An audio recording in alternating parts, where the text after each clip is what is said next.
I'm Sophie, and I'll be talking to you about sun pillars and sundogs today. So, sun pillars, as you can see, they are vertical light pillars that form above and below the sun, typically more below, but sometimes you get both. They form when the sunlight reflects off the crystals, and that's important when comparing sundogs and sun pillars. Remember that they reflect. And they form off of hexagonal-shaped ice crystals. Also, there are moon pillars. They're formed the same way that sun pillars are formed, just with the moon, and it requires a bright moon. So the formation of sun pillars, they typically are seen the most and are more visible at the first few minutes of sunrise and sunset when the sun is closest to the horizon. They fade 20 to 60 minutes after the sun sets. And as you can see in this diagram, the light from the sun, it reflects off the edges of the ice crystals, and it forms that vertical shape.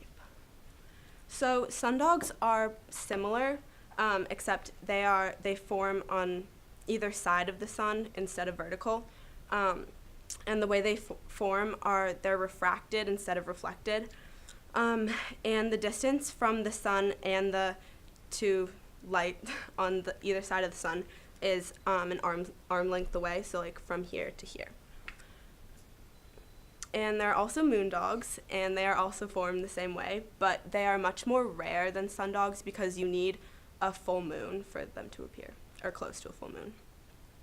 So the formation of sundogs are very similar to the formation of halos. They're actually in the same group. The most common, similarly to halos, is refraction at a 22-degree angle. And as you can see in this diagram, it goes in and is refracted at a 22-degree angle through the ice crystal. These are different than sun pillars because you don't need, well, I guess you do need this hexagonal shape, but you can also have different shapes, whereas the sun pillars need the hexagonal shape. The light closest to the sun is red because it is bent the least, and the light that is furthest away from the sun is blue because it's bent the most. And similarly to sun pillars, they are more visible when the sun is close to the horizon, so setting or rising. So types of clouds that sun pillars and sundogs form with are cirrus clouds. Sundogs are found more commonly with cirrostratus clouds, and cirrocumulus clouds are more common with sun pillars. I'm Sophie. Thank you for watching.